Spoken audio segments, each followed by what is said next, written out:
Hi everybody! Today we're going to read a story called Mummy Math, an adventure in geometry by Cindy Neuschwander and illustrated by Brian Langdo.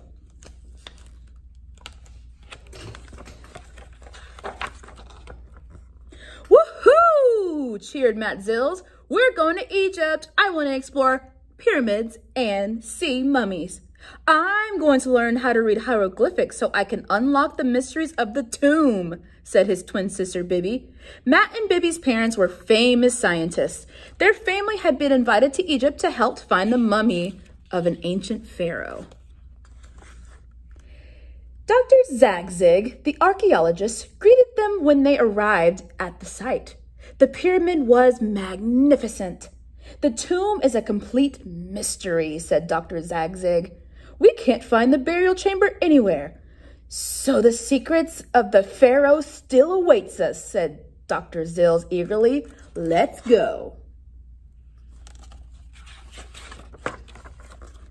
Matt, Bibby, and their dog Riley crawled through the tiny opening first. Whomp! A secret door suddenly closed behind them. Help! Yelled Matt. We're locked in and they're locked out. What should we do? Wondered Bibby. Let's go find the mummy. What else can we do? Matt said bravely.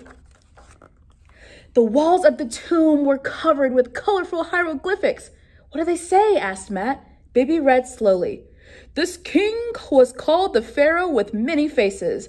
He built the most complicated Egyptian pyramid ever. Wow, said Matt.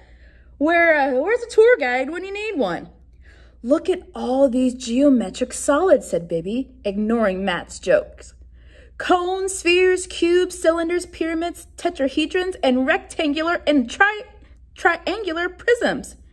I wonder what they mean, said Matt. Here's a mysterious message, cried Bibby. It says, there are many faces inside this pyramid that can guide you to me. Follow them. Matt, is this a clue to finding the pharaoh? Where do we start? There are lots of faces on this wall, said Matt. He was looking at a painting of some ancient Egyptians. They're all pointing this way. Let's go. At that moment, Riley snuffled loudly and ran off into the darkness. Oh, he's just chasing cat mummies, joked Bibby. He'll come back. Matt and Bibby turned left. Suddenly, the ground opened under them. Whoosh! They slid down a narrow shaft and landed in a small, empty room. Ouch! Said Matt, brushing himself off. This place gives me the creeps, added Bibby. This'll cheer you up, said Matt. What's a mummy's favorite music? I give up, said his sister. Rap music! Matt, your corny jokes aren't helping us to find the pharaoh or the way out. Face it, Bibby, said Matt. We're totally lost. Face it? That's it, Bibby said excitedly. That's what the pharaoh meant. Matt was confused. If you think about faces, what do you think of? Asked Bibby. People, said Matt, and maybe mummies too. What else has a face? Remember the first picture, cried Bibby? The flat sides of a geometric solid are called faces. A cylinder has 2 rounded faces. A tetrahedron has 4 triangular faces. A cube has 6 square faces. So the pharaoh's clues are the faces of solid shapes, said Matt, not people's faces. The twins walked up a steep corridor. Here's another clue, said Bibby. A single face shows the way. This painting showed a mason cutting a large block of limestone. But that block is a rectangular prism, said Bibby. It has 6 faces. That's 5 faces too many. The guy shaping the stone looks like he's holding an ice cream cone, Matt giggled. That's the mallet they used to chip away the rock, explained Bibby. But the top part is cone-shaped. A cone has a single face. Let's follow it. The cone's face was pointing up, so Matt and Bibby scaled the high wall on a ledge. At the top sat a single round stone.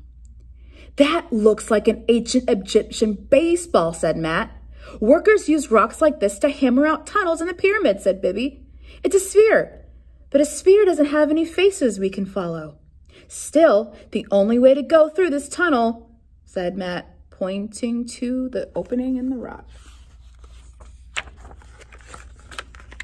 They squeezed through the narrow space and inched along until they reached a wider area. They were dazzled by what they saw. "Wow, is this the burial chamber?" asked Matt. "No," said Bibby. "I think this is the antechamber. It's the room that leads to the burial chamber. It holds everything the pharaoh might need in his next life." "There are lots of things here I wouldn't mind having in my present life," said Matt. "Except for this 4,000-year-old bread. Gross."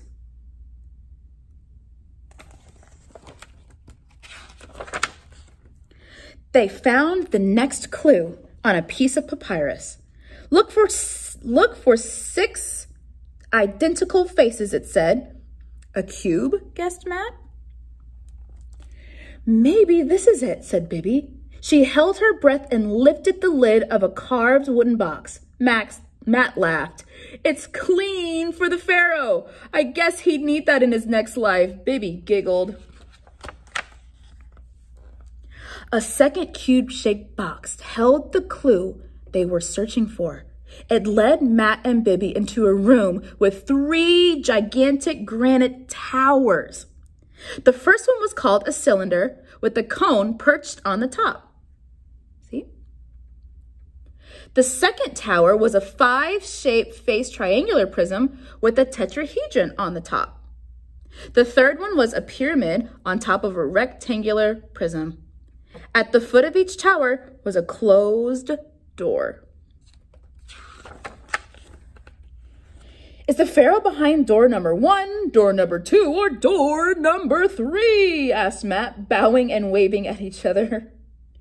"Get serious," said Bibby. "The clue in the box told us to enter under the 5 faces. There had also been a warning. Choose carefully lest you lose your way forever." "I choose door number 3, said Matt. "That pyramid has 4 triangular faces and a square base. That makes 5 faces in all." He started to open the door. "Wait!" yelled Bibby. She yanked her brother back. The pyramid does have 5 faces, but it's resting on the top face of the rectangular prism. That makes 6 faces. We should walk under. "I think number 2 is the right door. The tetrahedron has 4 faces, and it's sitting on one face of the triangular prism. That makes 5. Suddenly, they heard a muffled, mysterious shuffling or sound. "What's that?" whispered Bibby. "A real live mummy?" Matt shivered. They hurried through the second door. A burial chamber at last. 2 rectangular coffins sat on the floor. The shuffling sound was growing louder. Something had followed them. "Let's find this pharaoh and get out of here," said Matt nervously. Bibby and Matt tiptoed toward the 2 dimly lit shapes. The shuffling sound began snuffling and then howling. Screamed the twins, diving behind the nearest coffin. Bibby peeked around the side. "Riley," she cried, "you big furry goofball, you scared us." Riley was standing by the other coffin. Matt opened the lid and looked inside. He found his cats, he exclaimed. Bibby looked too. I bet these mummies were Pharaoh's favorite pets.